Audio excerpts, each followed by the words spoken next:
Jane Kesley, N.R. Madhav Menon, Sunil Khilnani, and Sunil Swaraj in the past. This year, of course, we have Professor RANABIR SAMADDAR to deliver the annual lecture. Professor SAMADDAR will be introduced by Professor Chandhoke in a few moments. I will not dwell on that except to say that Professor SAMADDAR is indeed a person who has actually interrogated some of the basic premises of nationhood, justice, migration in the country. And I look forward to some of what we have started calling subversive theorization, which I'm sure which we will be given to treat to in a few moments. I'll just spend a minute or two talking of Professor Chandhoke, who needs no introduction to this campus because all of us know her very well. She's not only a most cherished visitor to all our centers, but also being a former professor of political science and the director of the Developing Countries Research Center at the University of Delhi. She is presently the ICSSR National Fellow at the NMML, Nehru Memorial Museum and Library. As I said, she needs no introduction, but I'll remiss my duties if I don't highlight some of the more recent things she's been doing. Holder of numerous fellowships and honors, too numerous to list actually. Member of a lot of major journals, editorial boards like Democratization and European Journal for Political Research. Members of academic boards and bodies of everything you can think of, from India to US to Germany, France, Italy, everywhere else.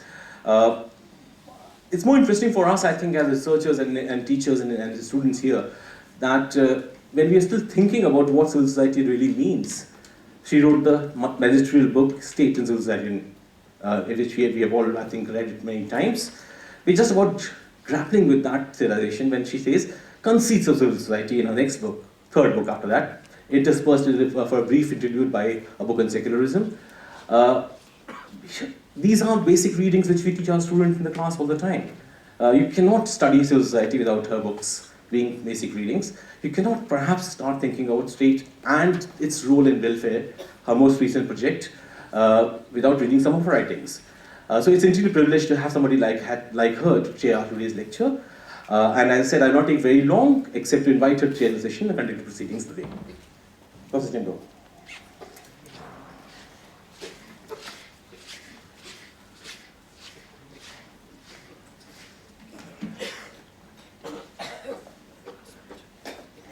Thank you, Professor Amit Prakash, for inviting me to chair the annual lecture given by such a distinguished scholar and a very well-known scholar. You know, it used to be said by a historian friend of mine that when Bengal speaks, the rest of India listens. Preferably not on bended knees, but nevertheless we listen. So we have a scholar coming to us from Calcutta, and he's going to speak to us on Gandhi's Hind Swaraj, and Gandhi, as you well know, has become the flavor of the season, with nobody less than the Prime Minister invoking him at the proverbial drop of a hat.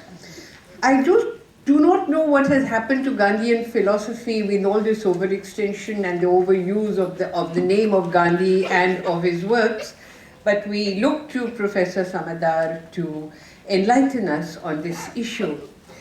Now, Dr. RANABIR SAMADDAR is, of course, extremely well known, and I've never failed to be astonished by the range of his scholarship and the range of publication. You just have to go to Tinmurti and there will be just dozens of books written by him, edited by him, journal articles. He is the director of the Calcutta Research Group and belongs to the School of Critical Theory. Pioneered a very important peace studies program in South Asia and worked extensively on justice and rights in the context of conflict zones in South Asia.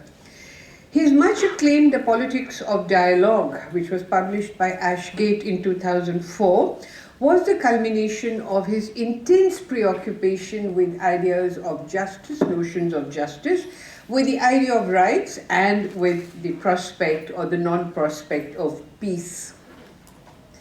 But that is not all. He has worked on migration and refugee studies and the theory and practice of dialogue, nationalism, and post-colonial statehood in South Asia, and new regimes of technological restructuring and labor control.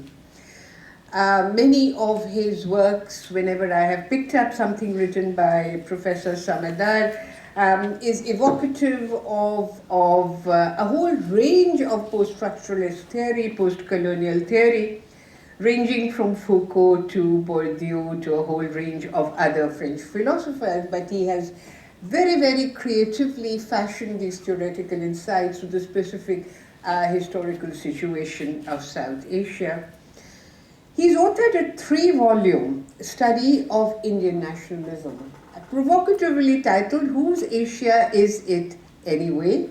Nation and the Region in South Asia.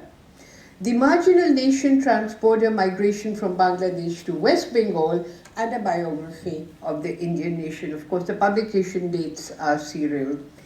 His recent political writings are published in the form of a 2-volume account, The Materiality of Politics, published by Anthem Press, 2007, and his latest, The Emergence of the Political Subject, that is 2009. He has challenged very forcefully and very persuasively prevailing accounts of nationalism and the birth of the nation state, and has signaled a new turn in post-colonial thinking. I look forward very much to listening to Professor Samaddar, and I must thank the Center for Law and Governance for inviting him, and I'm sure we look forward to a very, very interesting lecture. Ranabir, would you come? Yeah.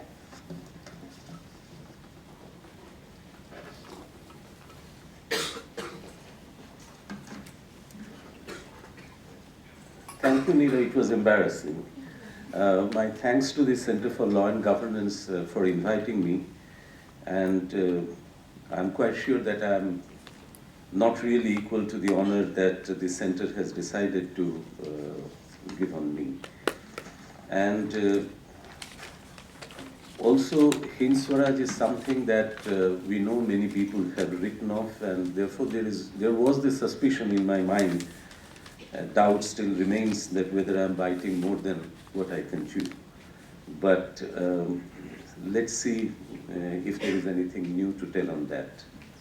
This is a part of a larger work which I have been doing for the last 4 or 5 years, titled somewhat like Governing India or How is India Governed, and therefore I thought that any work on that theme should probably begin with Gandhi's ideas about self-governance. I shall read out for 40-45 minutes or 50 minutes, and let me see what. Hind Swaraj is a tract of self-government. The first section is War, Violence, and Creating a New Society.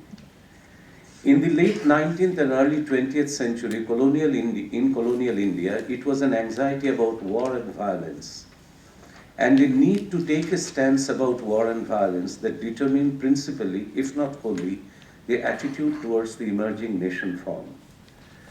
The concern about violence had its origin in concern about war, and not so much in the concern for the ubiquitous violence in society.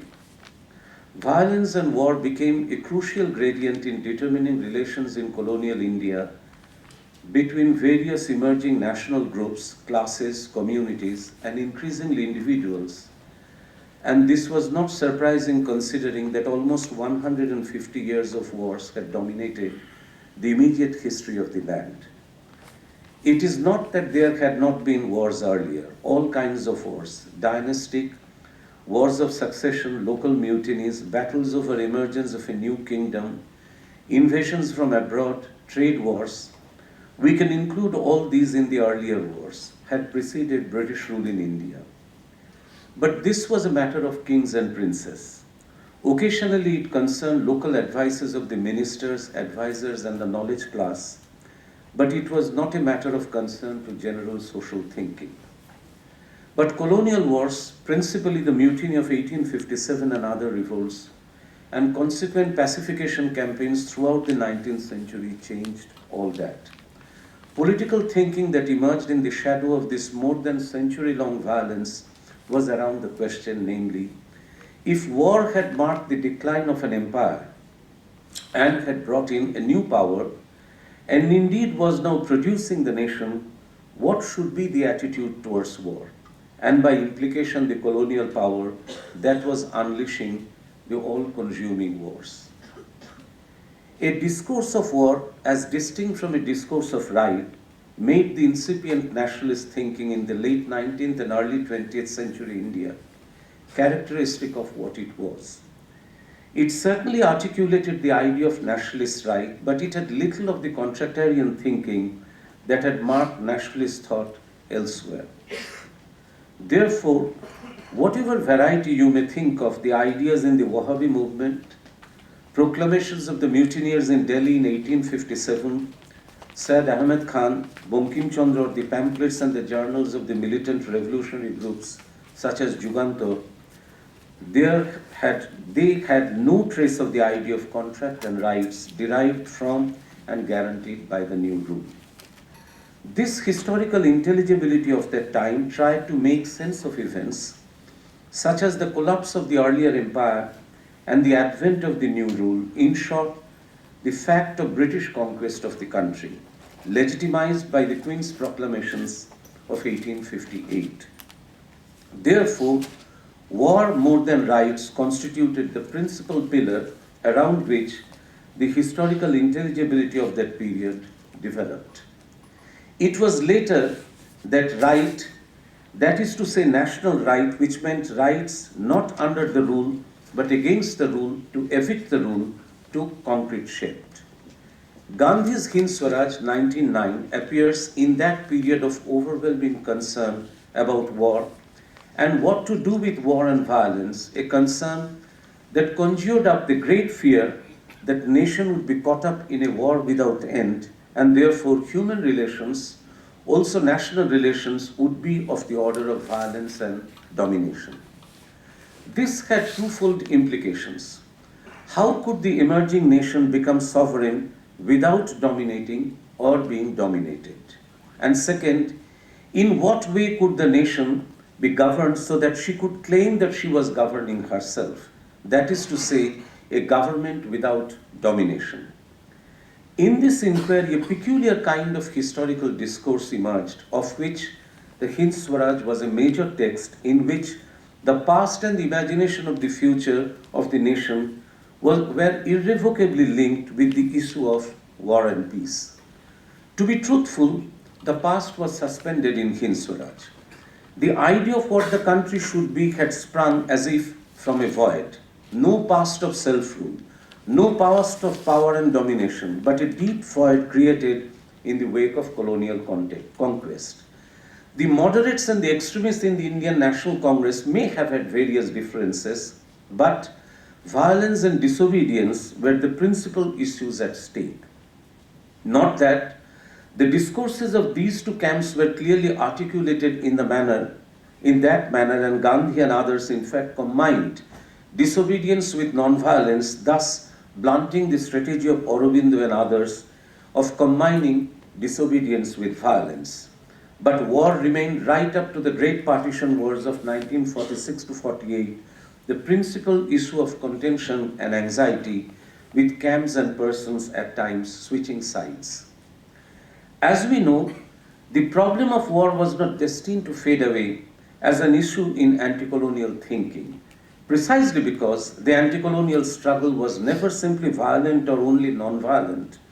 The violent phases and modes were effective because the anti-colonial movements at times took on sustained and massive nature, marked with low-key violence and often using old and new forms of mobilization. Hence, violent phases appeared sudden and effective, with streams mixing with one another. Along with that appeared persistently before the nation other massive wars, the two world wars in particular, sucking the nation within the vortex of wars. Nationalist thinkers from Aurobindo to Subhash Chandra Bose and even Nehru tried to achieve a good and true equilibrium through tactics, but also through formulating what can be called appropriate political lines. Through all these exercises, a peculiar kind of historical discourse emerged, best illustrated by Nehru's discovery of India. Yet, in Hind Swaraj, unlike in all these texts, there is no attempt to find this equilibrium. No tactical politics, no anti-strategic thinking. We have there the most determined attempt to expunge violence and war from nationalist thinking and are presented with a solution to the problem of war whose nature can be understood today only in the light of the historical discourses of that time.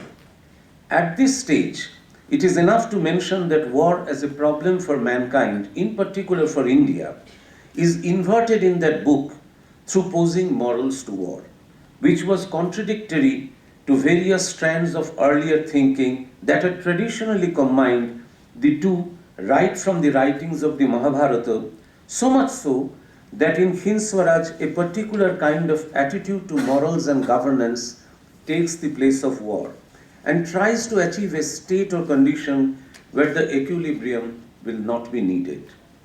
Thus, that state Gandhi thought could be achieved by a scrupulous within quote government of the self, to borrow a phrase from Michel Foucault. I do not think, however, that this inversion of the problem of war within the discovery of history in any way solves the problem. I have just mentioned that the partition wars marking the birth of the Indian nation state are the best examples of the persistence of the problem. But it served the purpose of shifting the focus from the ubiquitous physicality of war to the ubiquitous needs of the soul of the nation. This dream of governance without violence was, if one likes, the ultimate recipe for the social body which would hereafter call forth only for care and not power, government but not rule, though this was a tract for home rule, we have to remember, constitutionalism but not the violence and law. Gandhi tried to erase the ghosts of Shyamji Krishnavarma and Bhikaji Kama, active revolutionary figures in the first decade of the 20th century, and in this way, though, through these texts such as Hind Swaraj, neither the abolition of the war as a problem for the nation nor the aim of achieving equilibrium was achieved in the historical thought of the time. As I shall argue later, in the last decade of his life, he possibly realized that the inversion he had effected 30 years ago had not made war disappear from social and political relations. The polemics in Hind Swaraj, through which he had defined contemporariness, had only interpolated issues putting the contemporary time in a strange position in relation to actual powers in society. In that sense, his investigations had served only rhetorical purpose. On this, the style and form of his interrogation, dialogic but argumentative, and law-like interrogation of issues, we shall come back soon. The unnamed figures in the text continued to haunt Indian politics all through, thus remaining equally contemporary, and therefore the debate remains surprisingly contemporary and unresolved.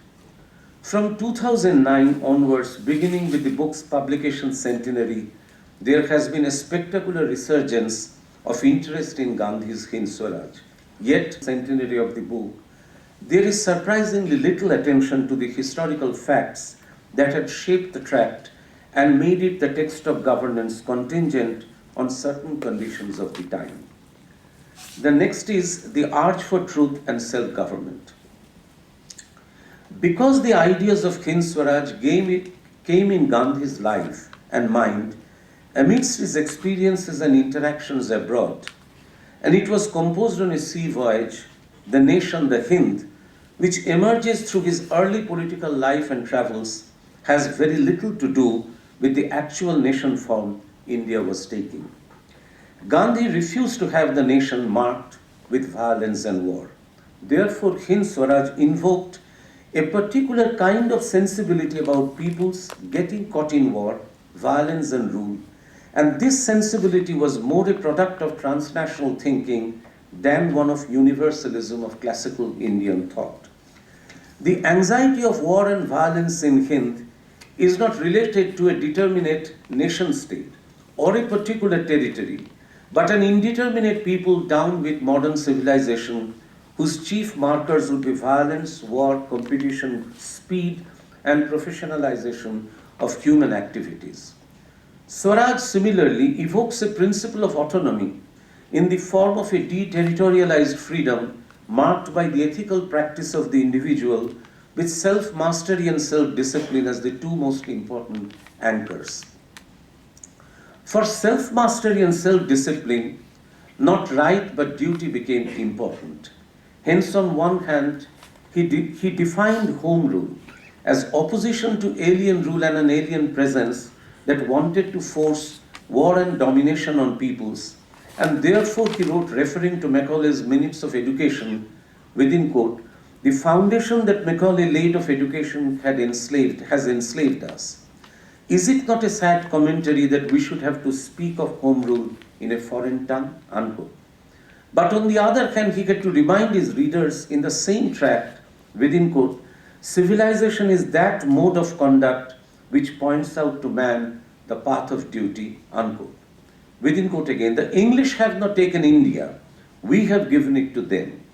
They are not in India because of their strength, but because we keep them," unquote. Swaraj, more like the Kantian principle of autonomy, would mean a categorical imperative of self towards the mastery over itself and self-control, and thus a duty to clean the inside of the presence of evils that colonialism presented. Therefore, Swaraj would mean the duty to do welfare to the people, of the people, with a sense of self-respect. Within quote, "By patriotism I mean the welfare of the whole people, and if I could secure it at the hands of the English, I should bow down my head to them," unquote. Since Swaraj was not something to be given by the leaders or by the British, but had to be taken by the people for themselves by ensuring self-dignity and duty for service, the nation did not require war. War and violence was the mode of the short-sighted, who neither saw within nor realized within the duty of the self. In this metaphysics that Gandhi set up as answer to the physicality of war, the Hind became the land of the autonomous. For this, the rural had to be privileged over the urban, a minimal state had to be privileged over collective governance, and the most important, the destiny of the individual had to be linked with hypothetically combined fates of the oppressor, oppressed, and the path of emancipation. This was what he called satyagraha, or the arch for truth, or firmness for truth, a word he used frequently in Hind Swaraj. Clearly, the mode of war that calls for a resolution of the means of entanglement in a different way could not be a mode that the nation could accept. Within, quote, as you can, methods of violence to drive out the English would be a suicidal policy, because the nation was to be built on the arch for truth, duty, welfare, and the interlinked emancipation of the dominant and the dominated. Of course, this called for appropriate politics. He adopted methods of mass disobedience and innovated some new strategies, but the moment this political strategy came into contact with actual physicality of politics, think of Chauri Chaura, Pune Pact, August upsurge, communal riots, partition riots, and one can go on, it would break down after covering some distance. Therefore, contrary to Bhikhu Parekh's assertion that Satyagraha was an indigenous strategy, war remained actually indigenous to society, and the constant din of social wars all around would not allow the individual seeker of truth to emerge. The soul could not be remade and reinterpreted from within. The village could not become, within quote, a set of values, but a place that symbolized a set of relations of which caste oppression and degradation was one, and against which Ambedkar reacted so much because he could never reconcile with the metaphysics of Hind Swaraj. Hind Swaraj has to be seen thus in the light of different and rival historical intelligibilities of the time. Gandhi was, of course, aware of these rival intelligibilities and the passions they created or were marked with. One challenge to him, therefore, was, if he abjured the path of war, considered to be the highest form of passion, and asked everyone to be a satyagrahi, where would he locate passion needed for the search for truth? This was a huge dilemma, characterizing his texts, including the Hind Swaraj. Gandhi's answer, of course, was of course self-control and dialogues with others as constructed in the tract, and thus a conversation between the mind and the soul. The mind is blind reason, soul is empathy and introspection. It is through self-control that the passion for truth can be led towards non-violent resistance and can conquer fear. Passion also leads to restlessness, and restlessness or unrest leads to decisive actions and reforms. Therefore, he said, within quote, unrest is in reality discontent. This discontent is a very useful thing. As long as a man is contented with his present lot, so long is it difficult to persuade him to come out of it. Therefore, it is that every reform must be preceded by discontent. We throw away things we have only when we cease to like them, unquote. Then again, strength lies in absence of fear, not in the quantity of flesh and muscle we have on our bodies, unquote. Here is the point to note. In setting up the nationalist metaphysics, he had to make a credible effort. Therefore, we find Gandhi defining and distinguishing civilization and Swaraj. Civilization is interpreted in Hind Swaraj as bodily happiness, as comforts such as the Roman baths, cosmetics, or varieties of wine, perfumes, etc. In modern context, it would mean better housing, clothing, weaponry, or shoes. Manual labor in agriculture is replaced by machines and tractors. He said, within quote, formerly, men traveled in wagons. Now they fly through the air in trains at the rate of 400 and more miles per day. In future, men may not need hand and feet. This is considered the height of civilization. They will press a button and they will have their clothing by their side. Formerly, men were made slaves under physical compulsion. Now they are enslaved by temptation of money and luxuries that money can buy. There are now diseases which people never dreamed before. This is a test of civilization. Civilization seeks to increase bodily comforts, and it fails miserably even in doing so. Women, who should be the queens of households, wander in the streets or they slave away in factories. This civilization is such that one has to be only patient and it will be self-destroyed, unquote. On the other hand, Swaraj would mean self-control, self-regulation, and the self-government and government of the nation. War is physical, Swaraj is spiritual. Nation is thus a spiritual entity. In his words, India was a nation in the religious and cultural sense long ago, prior to the British conquest. The British had conquered the nation and not created it. It is through this metaphysics that Gandhi arrived at his attraction and devotion to Gita. We know that he first read the English version by Sir Edwin Arnold as recommended by his English friends and was captivated for the rest of his life by Gita's message. He felt his concept of dharma was summarized in those verses. He took to reading Gita daily. During his prison years, he undertook a careful study of the book. While there were early commentaries on the Gita in the framework of monism or dualism, or in the terms of action, that is karma yoga, Gandhi interpreted action as one without expectation of fruit, anashakti yoga, and selfless action was the essence of work. Therefore, while in the case of many other thinkers, let us take the example of Bankim Chandra, the Mahabharata was the great text, the drama which was being reenacted through the struggles, deaths, wars, defeats and victories in the nationalist age. To Gandhi, the Mahabharata, in the light of the Gita, was only a pretext. He felt it was only an allegory. It served as the occasion for reminding the individuals the fact that even victory in war may not bring happiness. Along with losses, it could bring regret and remorse to all. It proved that mere material gains never brought peace within. Krishna Bhagavad Gita was thus not the figure of action, but wisdom personified. The lessons of Gita were important because they taught that religion and politics were inseparable, just as inseparable were thought likened to religion and practice which is likened to politics.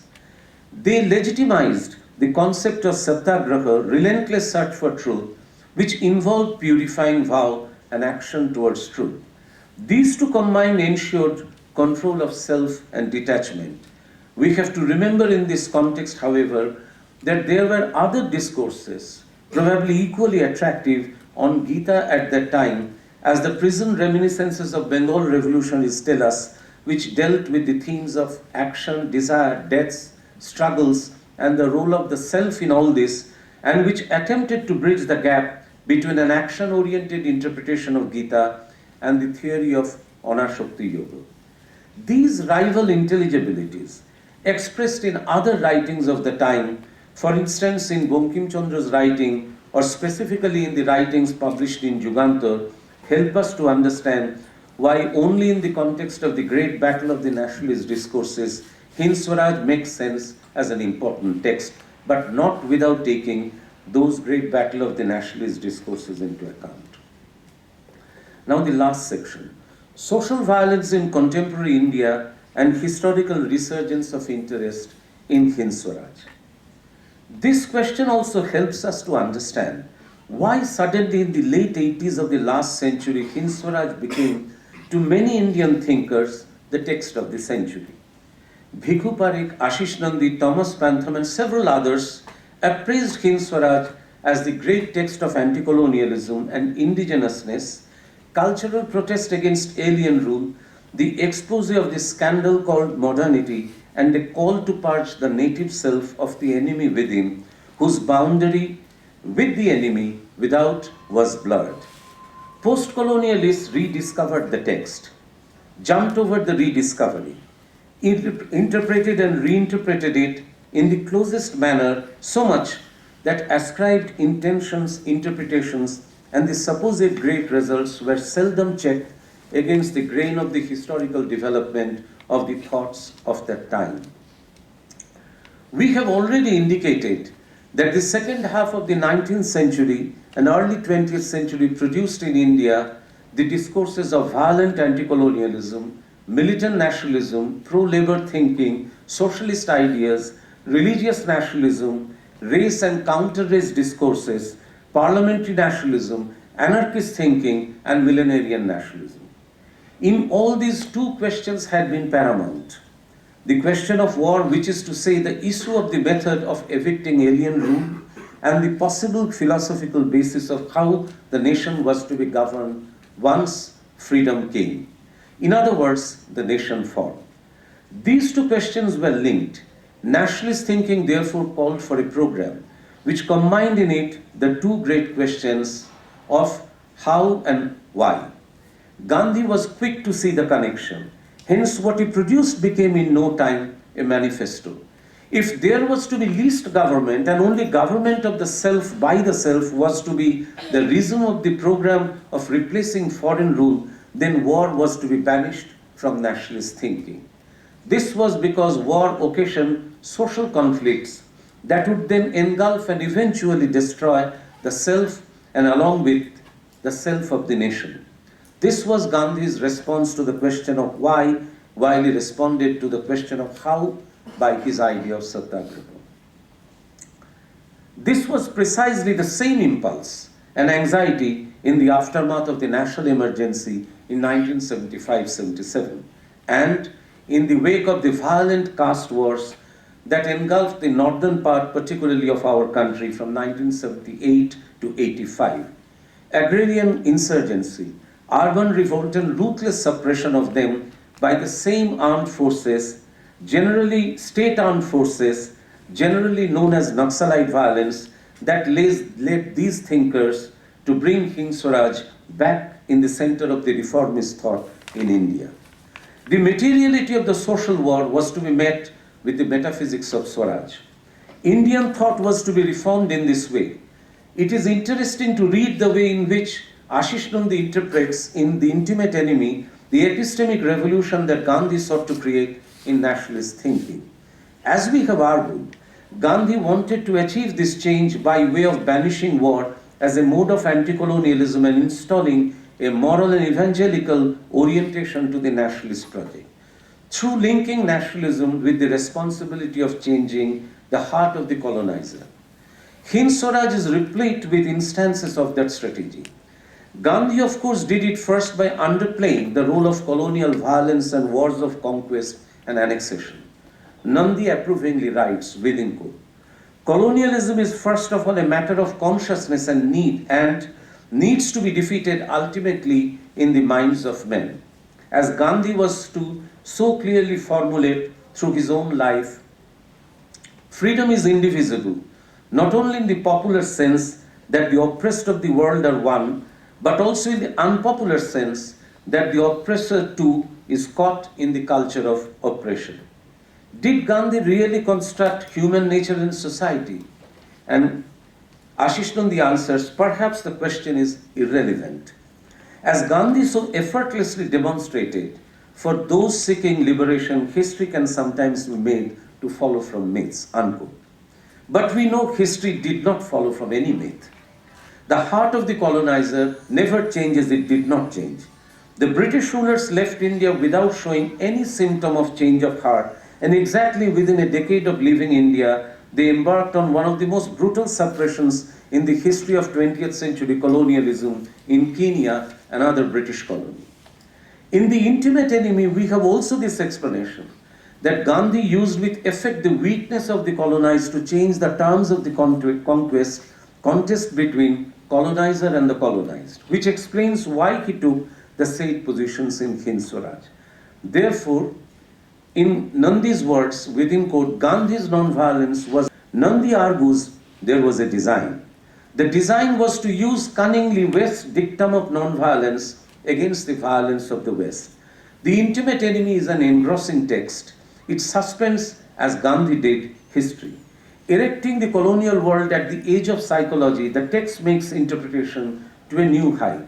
But what it cannot is erasing the historical problematic that Gandhi had wrestled with, namely the problematic of war, the problematic of other competing anti-colonial discourses, and the problem that grows out of the strategy of wishing away war by wishing away the historical anti-colonial discourse on war. I argue there is a remarkable similarity in the two situations, the situation between 1860 and 1910 and between 1977 and 2000. The first period marked the clash of various nationalist thoughts, and the second period marks the clash between various ideas about the reconstruction of India in the wake of constitutional and political disaster brought in by emergency, the brutal suppression of the Naxalite revolutionaries, and the anti-Muslim and anti-caste riots, lower caste riots. Both periods are characterized by the consequences of ruthless suppression and pacification of revolts, strategies for constitutional remaking of the country, and desperate efforts to find out a blueprint for a resurgent India. This background helps us to appreciate the legends that have periodically marked the nationalist discourse then and now. The sparse historical facts mentioned in the Hind Swaraj helped to create the legend of a peaceful India. In a similar way, the writings of the later period in the 80s and early 90s on Hind Swaraj that in some sense within quote rediscovered history is suspended. In the later bunch of writings, therefore, there is not much attempt at engaging with the other voices in Hind Swaraj with which Gandhi battles through the apparent conversation between the editor and the reader. These battles of the nationalist ideas reflected the wars that characterized the life of the colony, and the traces of these battles were sought to be swept away by an accompanying mythology of an unchallenged reception of Hind Swaraj. The entire nationalist epoch was marked in this way by a sort of national duality that reflected the ideas of the two different and at times hostile groupings that constituted the permanent substratum of the anti-colonial world. So when Gandhi was laying down his ideas, he was arguing neither for freedom of speech, nor for the possibility of religious choice, nor even for the freedom of choice between alien rule and Indian rule. He was telling us a story which attempted to lay down a different model of government. Not sovereignty, but the style and ethics of governance. Indeed, what constitutes self-governance was the theme. The theme of government provided the definite link between his critique of colonialism, princely absolutism, and the project of national reconstruction on the basis of a quasi-historical, quasi-mythological model of a past that was crucial for reviving the forgotten soul of the country. Hence, the book is full with theories and references relating to what can be alluded as the power of the soul. Shifting in this way the plank of discussion from issues relating to the intense physicality of colonial existence to the question of self and power of the soul through insistence on truth, Gandhi effected a critical displacement in the terms of discussion among the nationalist intelligentsia and political thinkers. Up to this point, history had been the history of political power, also royal and imperial power as told by power itself. That history was suspended. Hind Swaraj destroyed the very working of the historical knowledge about sovereignty, possibly not intentionally, but through the very process of setting up a different knowledge whose intelligibility was in recounting a mythological account of the subordination of the soul and prescribing an alternative route of the revival of the self. This new discourse started playing an important political role and acted as the hinge between the moderate and the extremist segments of nationalist political thinking in India. It succeeded in strengthening the moderate segment by co-opting the extremist strategy of mass civil disobedience. With the advantage of hindsight, we may say that this combination of a moderate type of political ethos, faith in British constitutionalism, abhorrence for strategies of war, and putting pressure on the state through civic actions, including peaceful disobedience, has proved to be the main gradient of Indian democracy. The knowledge produced out of this combination and built up through 100 years since the book was written characterizes the Indian political discourse of democracy. It also characterizes the official notion of justice, which allows civic actions and appeals, but there has to be trust on the ruled and the rulers, and therefore social violence must not be permitted on a certain point. At the center of trust will be the individual seeker of truth, ready to face the consequences of his or her action of disobedience. After Hind Swaraj appeared with its peculiar ethos, content and appeal, and succeeded in being the dominant discourse for nationalist thinking, violence and social war were banished from official nationalist politics. Henceforth, government-centric and governance-centric thinking would form the core of nationalist politics and strategy.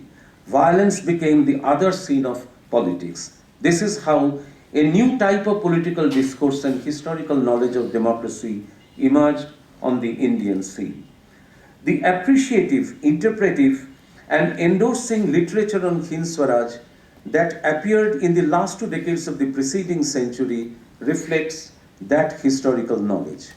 In this background, particularly chapters 3 and 4 of Hind Swaraj seem to provide the key to the development of a new type of discourse and historical knowledge of democracy. To understand the success of Hind Swaraj in producing a particular kind of nationalist discourse, we must also look into its style. This style is dialogic, conversational, yet we must not lose sight of the legalistic way in which the editor tries to pin down the reader. We can again look up to chapter 4. The issue is, what is Swaraj? The editor chooses not to reply to the question of the reader and his or her statement that the British rule is like associating with a tiger. A tiger does not change its nature. Therefore, the reader asserts there is no point in thinking whether Indians should be ready to live under a gentle British rule. When the editor again asks the reader if the Indians should have self-government similar to the Canadian or the South African form, and if that would be within quote good enough, again the reader says that this question is useless. Gandhi in fact uses the dialogic style to press home the point that violence and war have nothing to do with expulsion of the conqueror and attainment of freedom and Swaraj. Till the mind is free and the basis of Swaraj is laid down, expulsion of alien rulers will prove to be of no worth. The word Swaraj, at once political and mystical, in this way proves crucial to the dialogic strategy of Gandhi.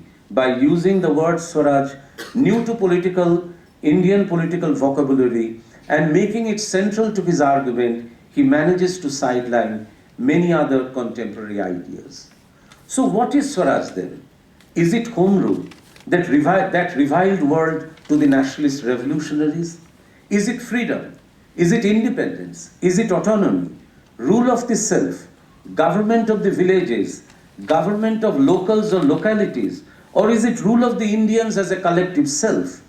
Does it abjure altogether British parliamentary constitutional system? Does it mean infidelity to British rule? One can reread Hind Swaraj to see how Gandhi reconstitutes the nationalist thinking by marginalizing other contemporary discourses through a wave of juristic arguments, thwarting all objections to his way of thinking and grounds for other thoughts, and recreates a world of nationalism in which anti-colonialism has been sanitized of its fury, venom, physicality, and clarity of goal, and has been sublimated by mysticism at whose core lies the phrase, within quote, arch for truth, or passive resistance, or the will to resist and meet death. The Gandhian dialogue does not aim, therefore, at reaching some ground of understanding through conversations with the dialogist. It aims at converting the interlocutor by always spinning new arguments, a process in which other ideas at the beginning, looking supplementary to the main point, succeed in overwhelming the objections, which is a typical legalistic strategy in avoiding any definition of the main point in contestation. This is the reason why dialogues in Hind Swaraj remind us of legal language. They reflect his professional training. They succeed in suspending history and are able to build up a new world of subjectivity and ethics, refusing at the same time to acknowledge the materiality of the kind of contradictions that we associate with caste or class or nation. Now to come to my final point. The replacement of the issue of sovereignty with that of governance had enormous consequences. First, it divided the anti-colonial politics in a hitherto unforeseen way. It led to the peculiar stance that the Indian National Congress adopted towards the Act of 1935, the elections held under it, and its participation in the ministries. Second, it delinked governance from the ongoing ideas of rule. This had both positive and negative results, but most important, it delinked governance from the question of sovereignty. The Indian National Congress took another 20 years after 1909 to resolve for Purna Swaraj. The question of how do we govern became anchorless. Before the force of the soul, all other forms of power were supposed to vanish away. In this new type of discourse, sovereignty no longer tied everything in unity, because the implications of this new type of idea was that sovereignty no longer held everything together in unity. It only enslaved. From Hind Swaraj onwards, we may say, and here we may include all the relevant comments made later by Gandhi on this book and its material, the question of race, so central to colonialism in the nationalist discourse, was dissolved in the question of the individual. Anti-colonialism, which was the weapon of the poor and the insurrectionists, was now replaced by nationalism, which took on the great religious form of prophecy and promise, the latter being based on a mix of the promised rise of the individual and the merits of the constitutional and moderate rule. This then is a strange arrival at modernity. This arrival, in some sense, has resemblance to the way, for instance, charted out by Michel Foucault, who argued in the first volume of his History of Sexuality series that modern power was characterized by a fundamentally different rationality than that of sovereign power. Whereas sovereign power was characterized by a right over life and death, summarized by Foucault in the dictum of, within quote, killing or letting live, unquote, modern power was now characterized by a productive relation to life encapsulated in the dictum of, within quote, fostering life or disallowing it. In India, of course, things take a different turn. The threshold of modernity was reached in India with the transition from sovereign power to what Foucault would have called biopower, in which the new political subject of the population became the target of a regime of power that operated through governance of the uncertainties of life itself. In this strange arrival of modernity in Hind Swaraj, war as the mode of sovereign power is disowned. In place, we have the life of the individual truth seeker who, dissociating from various aspects of modern power, becomes the center of a new universe which protects and elevates life through a series of ethico-political practices. The result is, of course, the same, namely, war as the sovereign mode is replaced in the center of politics by self-controlled and self-regulated life. The unconditional power over life represented by colonial rule is replaced with incessant conditioning of life through the search for truth, one of whose forms would be passive resistance. What war cannot communicate, Satyagraha can. At stake is the communicability of truth, which can be ensured only by the ethical life of the individual. This was the route taken by Gandhi. Its arrival, as we know, was not without conflict and irony. Colonial life, with its violence and intense physicality of resistance, did not allow the Gandhian discourse first set out in Hind Swaraj an unproblematic and unchallenged career. And no one was more aware of this reality than the author himself, as the problem of war again engulfed India and threatened to consume the country in the last year and months of his life. The partition wars, the Indo-Pakistan War, the pacification war to quell, and finally the war to quell the agrarian revolutionary movement in one part of the south of the country. Thank you.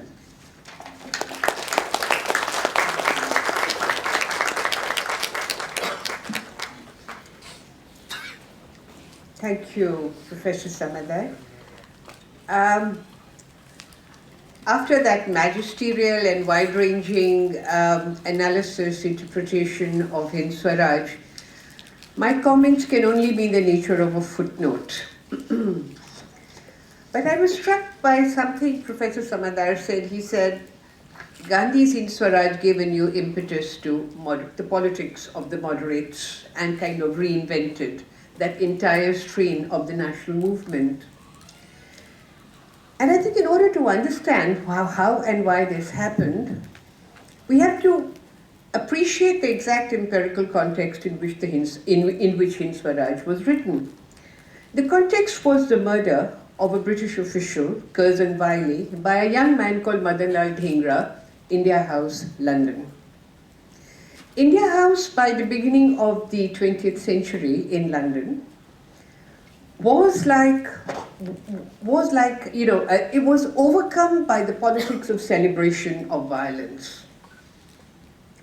Many a young man who had gone, and I assume young women, though they are not really mentioned, fell under the sway of Savarkar, but also there was a general celebration of violence in all the events, particularly 1909, which an India Day was held to commemorate the martyrs of the 1857 revolt. At this particular occasion, a young man called Madanlal Dhingra, hardly 22 years of age, who led a very unremarkable life. I mean, his family belonged to Amritsar, very affluent business family on very good terms with the British officials. He couldn't do very well either in school or in college, and finally his brothers told his father to send him to England. He might find his vocation. There he came under the sway of Savarkar, and on this particular day he takes out his gun and he shoots Curzon Wiley. A number of historians have said he thought it was Lord Curzon who was responsible for the partition of Bengal. But Curzon Wiley and then a Parsi doctor who went to the aid of Curzon Wiley was also shot by Dhingra.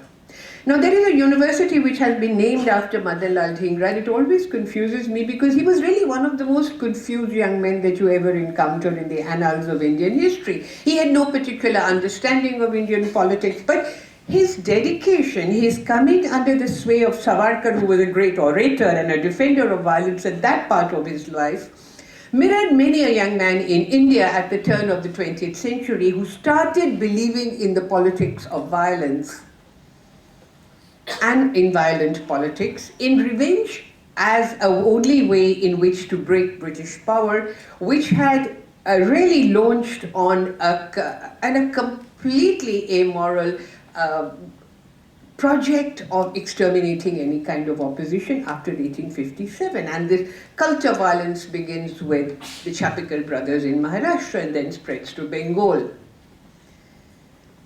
Now, Gandhi is traveling to London with the South African delegation to speak with the British government over many issues that pertain to Indians in South Africa, and he heard the news, and Curzon Wiley was a friend. But more than sorrow at the loss of a friend, Gandhi was completely appalled because he had come to believe by that part of his life that violence could never be a solution. And he's talking of specifically of political violence. Violence, which all forms of violence are of course political, but this is a form of violent politics that is meant to overthrow the state as a form of liberation. That it will not work. Nothing has come out of violence, nothing ever could. Now, it's very interesting, but on earlier occasions and on later occasions, Gandhi actually defends violence contextually. And there are three separate arguments he makes for violence. One, violence is infinitely preferable to cowardice. B, if somebody has gone crazy and is going around shooting people, if someone shoots that man, they will be performing a service to humanity. Gandhi says that. Thirdly, if I help a friend to commit euthanasia or to put an end to her life because she's suffering, I am not to blame as long as I do it unselfishly. I don't have anything to gain from her death. Now, Gandhi makes the point, which is very interesting when you look at violence, that the defense of violence has to be contextual. There can be no general defense of violence. It has to be contextual. But is violence, and that is the second question, and that is perhaps illustrative of the untidy concept that we call violence, that it is possible to justify violence. It is possible to justify the action of a woman who has been abused day after day, night after night, and one day she picks up a pan of boiling water and pours it on the head of her errant spouse. Would we condemn her the same way as we would condemn that spouse who has subjected her to intentional violence, day after day, year after year? So the justification of violence has to be contextual. Is it a prudent way of doing politics? Now, when in London, Gandhi made it a point to meet these young hotheads who were dedicated to a cult of violence, talk with them, argue with them, and then this death of Curzon Wiley happened, and Gandhi attends a meeting at which Savarkar reads a letter, which apparently he himself had drafted, purportedly from Dhingra, who had been arrested, and glorifies that I can do nothing else for my country except kill. And Gandhi despairs, and on his way back to South Africa, on board the ship, very crucial point of Hind Swaraj, the interlocutor asks him, why don't a few of us commit acts of violence and get rid of the British? Because as Professor Samaddar said, a handful of British had colonized their entire country. And Gandhi says, do you not tremble to be ruled by murderers?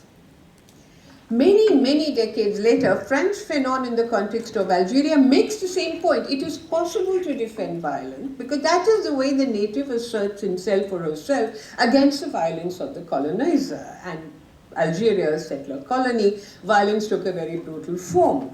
But in chapter 3 or 4 of his Wretched of the Earth, Fanon says, is there all that is to politics? Because unless violence is controlled by politics, you are going to have nothing. You're going to be left with nothing. And Gandhi makes exactly the same point in 2 or 3 paragraphs. Gandhi was not a full-fledged theorist of violence. His ruminations, his reflections on violence were a prelude to his defense of non-violence, which was first made in the Shanti Parva when Bhisham tutors Yudhishthira. The duty of the king, three duties: Pramavaya, Dharna, and non-violence. And after the Mahabharata, that desire to contain violence was very paramount in all the political texts of the day, and Gandhi is very much a part of that tradition. Also influenced by Tolstoy, influenced by Thoreau, influenced by Socrates, influenced by Plato, whose apology he had translated into Gujarati. Gandhi says, what will violence do, political violence do, for the constituency on whose behalf it purports to speak? Now he's not saying violence is immoral. He's saying what will happen if a handful of people, overthrow the British government through violent means and take over power. You will neither have a transformation of the body politic, nor would you have a group of people ruling you who know that there is an archives outside violence. Now, I think these kind of rumination that Gandhi gives us in the Hind Swaraj, and he says, Dhingra had gone mad. He must have consumed bhang. And it is true. Dhingra had consumed bhang before he set out to murder Curzon Wiley. I don't think even he knew what he was doing. And Gandhi points out the futility of violence unless violence is accompanied, unless a mode of politics is accompanied by political mobilization that seeks to transform people and enable them to make the transition from subject to citizen, violence is meaningless. It becomes a spectator sport. For all its heroism and daredevilry, violence is a spectator sport where people are reduced to an audience. And this is exactly the kind of argument made by Mao. Revolutionary war, guerrilla war is more about politics, less about violence. So we have to understand through, and I'm only focusing on a very small aspect of what Professor Samaddar has talked to us about, the whole range of philosophical concern covered by Hind Swaraj, that Gandhi tells us that political concepts like violence are extremely untidy. You cannot contain them in neat, analytical categories. You have to be contradictory because they themselves are contradictory. As I said, this is but a footnote to a very, very interesting and an extremely thought-provoking talk. Thank you so much, RANABIR. And now, I think if you will agree, Professor Samaddar, would you welcome questions from the audience? So please go ahead and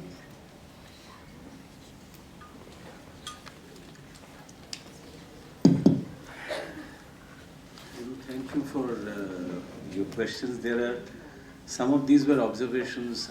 Perhaps I'm in agreement with them, so I wouldn't, engage. I mean, the time is also not there. But on the question of biopower, the point that I was trying to make was that one of the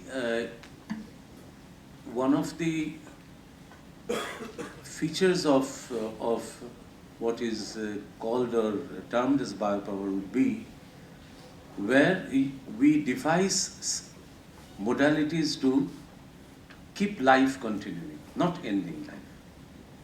And whereas sovereign power is described as the power to end life. Now, all I was saying was that while in Foucault you have, in terms of the evolution of historical ideas about rule, you generally sense a kind of shift from sovereign power to biopower. In Gandhi, what happens is that I said that the course that India takes in terms of its own ideas about rule, sovereignty, governance, etc., is a much more ingenious way of managing that whole shift, where Gandhi actually says, and this partly also relates to Rajoshi's observation, that the soul and life is important, and it can be used, one, if you want to continue fast, for example, and you are continuing an indefinite fast, you want that your demand be met, You want that society recognize the virtuous nature of your demand, etc., etc. So your life is extremely precious. So even when you put life on test in terms of an indefinite fast, or you prepare your own life as the life of a satyagrahi, it is life that you are valorizing or cherishing or arguing that life is precious only when that life is ordered, quote and unquote, in the Gandhian way. And it is interesting to note that the tracts in Yugantar, which I referred quite a number of times, also in the autobiographies of some of the militant revolutionaries of the first 2 decades of the last century, where they mention the kind of schedule of daily life that they maintained. One that comes to my mind is immediately something written by Bhupendranath Dutta, not Swami Vivekananda's younger sister, but the other more famous revolutionary of that time, who was one of the early and main organizers of the Jugantar group. And you have there the whole list of how life is to be reordered. But in the inquiries of the militant revolutionaries, you have a clear link between the aim to capture sovereign power and to reorder, therefore, the revolutionary life in a different way, in a particular way, so that you become fit to wage war. On the other hand, in Gandhi, because it's a much more kind of a, you can use any word as you like, but in any case, let's say that it's a more ethical way of arguing what he considered to be ethical, that you have a different ordering of life where life is more important than, dying in war or etc. So, my only contention here was that in India, if one traces the way in which the governance question has come as a successor to which in Foucault you find it as succession to the question of sovereignty. Whereas in India, in Gandhi, first of all, I've tried to explain, so I shall not repeat that how actually Gandhi wants to displace the question of sovereignty precisely because sovereignty would involve him again in a compulsive, in an obligatory way in defining what kind of violence, etc., etc. Can he actually say all kinds of violence, same, etc., etc. So therefore, the first displacement is effected by Gandhi. But later on we have, and we don't have the time to discuss, but what will be important to see that in India, governance comes as a part of ruling much more effectively. So, in some way, actually, therefore, I think Neera's, point is well taken, but it can be taken a little forward, that in India, therefore, in governance, the much more problem is the problem of ratio. How do you, to what extent you combine violence with non-violence, coercion with non-coercion, your own autonomous urge to do something or not to do something with, as I tried to indicate, with the question of passion and etc. So therefore, in India, in the anti-colonial setting, it was slightly different. I think on the question of rural, urban, local, I had explained that why in defining and explaining what he considered to be self and Swaraj, he had to take that path. But the whole question of India is still sleeping, and this is something which Nehru also, tells in a very picturesque way, that when India was sleeping, it's Gandhi who woke awakened the Indians from their slumber, etc. Now this is clearly one of the myths. Because all by simply one good way and a very mythical way of saying so, Gandhi was denying that there were violent revolutions and violent anti-colonial uprisings right through the entire 19th century, particularly from 1857 onwards to the time when, let's say, nondescript academic like Dhingra did the act for which Gandhi had to write something. So, in fact, Dhingra shows typically that you don't have to be a great figure to take up arms against the British. You have to be as common and not descript and as non-describable individual as an ordinary individual has to be to do something against a colonial power. And this is precisely in line with all ordinary human beings who had participated in uprisings against the British. But the Congress argument had been, and it's also Gandhi says, India is sleeping, as if India is not aware. So this is precisely what I'm saying, that place Hind Swaraj in the history of the thought of that time, and do not take it as a religious kind of thing, as if someone is, trying to create a new religion. The last important question is, I think, on the question of doing violence differently. Of course, it could be. But to be fair to Gandhi, or in terms of Gandhi's own argument, Gandhi would say, no, I was doing because I was only expunging violence from life itself by consistently seeking out truth. Or if I know what is truth, therefore pursuing truth. I think the more important question would be whether Gandhi did violence to others. Did Gandhi coerce others? But that is a debate and discussion which is well known in historical argument, discussion, so I didn't want to repeat on that point. And on the whole question of relevant at all, I'm not in a position to say whether this is relevant till people keep on reading it. And we do not know which tract becomes relevant when. Therefore, if people are still reading Mahabharata, it can be that 100 years later people will be still reading Hind Swaraj. But for me, the more important point would be that what Foucault had termed as the subjugated knowledges, in other words, history is those which are minor histories, those which have been reduced in some sense to minor positions in received historical knowledges. It is important to bring them and then see the major texts in their light. That is the most important thing in terms of, is there a new reading of Hind Swaraj necessary? And if there is a necessity to read Hind Swaraj, how would one do it?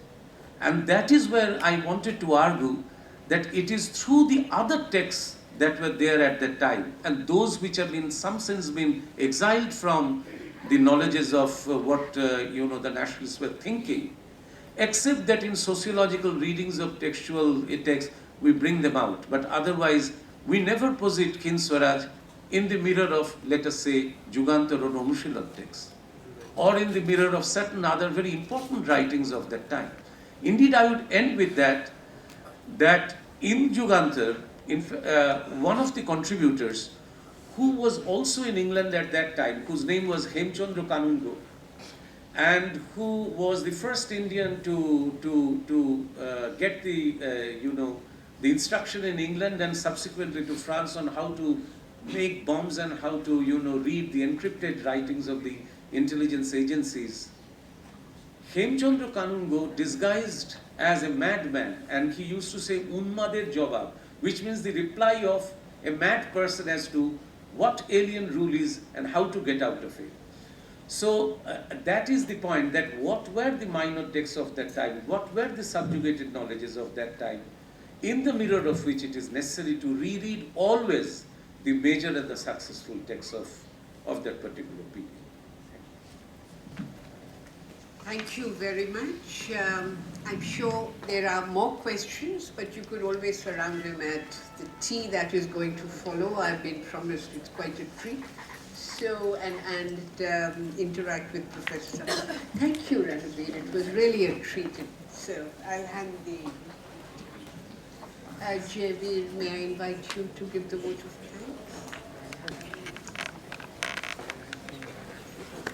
Of the Center for the Study of Law and Governance. Let me begin by thanking Professor Samaddar for delivering this lecture, and to Professor Chandhoke for chairing it.